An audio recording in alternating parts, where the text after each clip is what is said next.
Communist party కుటుంబంలోంచి వచ్చి నాతో కన్నప్ప సినిమాలో పాట రాయించడం అనేది మోహన్ బాబు గారు, విష్ణుబాబు చేసినటువంటి గొప్ప సాహసంగా నేను భావిస్తున్నాను.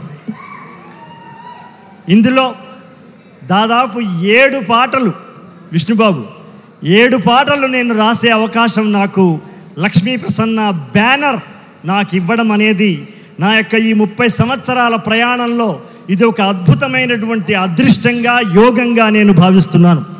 ఈ సినిమాకి దర్శకులైనటువంటి పెద్దలు, అలాగే మా మ్యూజిక్ డైరెక్టర్ స్టీవెన్, ఆయన ప్రతాపాన్ని, ప్రకోపాన్ని మీరిప్పుడు గమనించినారు.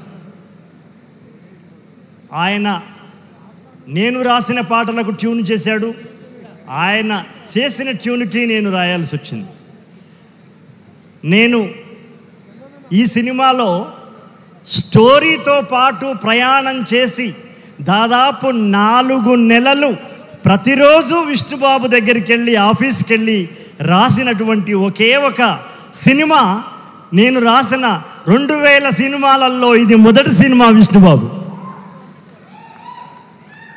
ఇందులో ఒక్క లైన్ నాకు బాగా ఇష్టమైంది, అది మోహన్ బాబు గారిది. ఏ దేవుడు కనలేదురా నీ అంతటి త్యాగిని.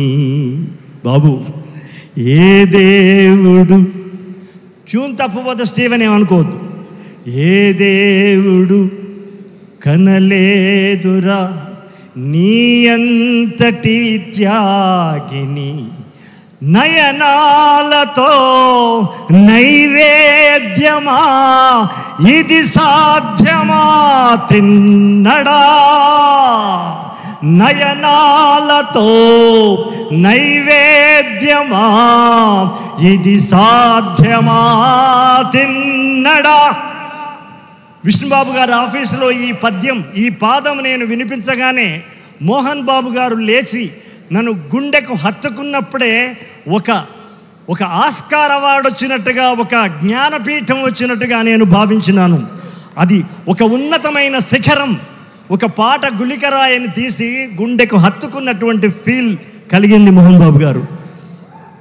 ఇలా ఇందులో మిమ్మల్ని ఉయ్యాలలో ఊగించినటువంటి స్టీవెన్, 2 సార్లు వన్స్ మోర్ చేయించిన ప్రభాస్ ప్రవేశ గీతం, అది కూడా మా విష్ణుబాబు నాతోనే ఆ పాట రాయించినాడు, ప్రభాస్ యొక్క గీతం. అలాగే మోహన్ బాబు గారి యొక్క గీతం, అది కూడా నేను రాసే అవకాశమే ఇచ్చినారు. ఇలా విష్ణుబాబు యొక్క 2 బిడ్డలు పాడి ఆడిన శ్రీకాళహస్తి క్షేత్ర మహాత్మ్య కథన గీతం నేను రాయడం నా పూర్వజన్మ సుకృతంగా నేను భావిస్తున్నాను. పూర్వజన్మ సుకృతంగా, ఒక యోగంగా భావిస్తున్నాను. నేను భయపడ్డాను మోహన్ బాబు గారు సార్తో, సార్ నేను భక్తి పాటలు నువ్వే రాస్తున్నావు, ఇది నువ్వే రాయాలి, అది నిర్ణయించాల్సింది నేను అని చెప్పినటువంటి మహానుభావుడు, విశాల హృదయుడు, ఉన్నత శిఖర మస్తకుడు మోహన్ బాబు గారు. ఇలా విష్ణుబాబు గారికి ఒక డ్యూయట్ కూడా రాశాము. ఇలా చివరికి క్లైమాక్స్లో వచ్చే ఒక యుద్ధ ఘట్టం ఉంటుంది. రణమున దూకెనహో అని విష్ణుబాబు మీద రాసినటువంటి ఒక యుద్ధ గీతం, ఒక సమర గీతం నేనే రాశానని ఆనందపడుతున్నాను. బాబు, 30 ఏళ్ల తర్వాత ఈ ప్రయాణంలో, ఇంత గొప్ప చిత్రంలో బ్రహ్మానందం గారు చెప్పినారు, ఈ యొక్క చిత్రం యొక్క, ఈ యొక్క కథ యొక్క, ఈ చరిత్ర యొక్క, ఈ పురాణ యొక్క ఆంతర్యాన్ని, అంతరార్థాన్ని, తాత్వికతను వారు బాగా చలవించినారు. అటువంటి ఒక ప్రతిష్టాత్మకమైనటువంటి చిత్రం బహుశా నా జీవితంలో ఇక తర్వాత ఇటువంటి సినిమాలో నేను రాస్తానో నాకు లేదు తెలియదు, కానీ ఒక మహోన్నతమైనటువంటి వరం, ఇదొక వరప్రసాదంగా, మోహన విష్ణు వరప్రసాదంగా నేను భావిస్తున్నాను.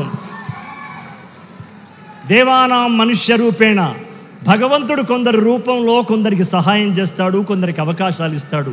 అలాగే భగవంతుడే మోహన్ బాబు గారి రూపంలో నా చేత పాటలు రాయించినట్టుగా నేను భావిస్తున్నాను తప్ప నేనేదో బ్రహ్మాండంగా రాశానని చెప్పడం లేదు.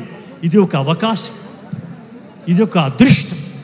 ఏ బహుత్ కిస్మత్ की बात है साहब. मैं जो लिखा ये गाने, ये बहुत किस्मत की बात है. वो किस्मत मुझे मोहन बाबू ने दिया है और डायरेक्टर साहब ने दिया है. अपना बाबू, हम बचपन से ही बाबू बोलते हैं क्योंकि बहुत छोटे हैं मेरे से. हमारा विष्णु बाबू दिया है. सबको मैं धन्यवाद बोलता हूँ. बहुत आभारी हूँ. नमस्ते नमस्ते नमस्ते.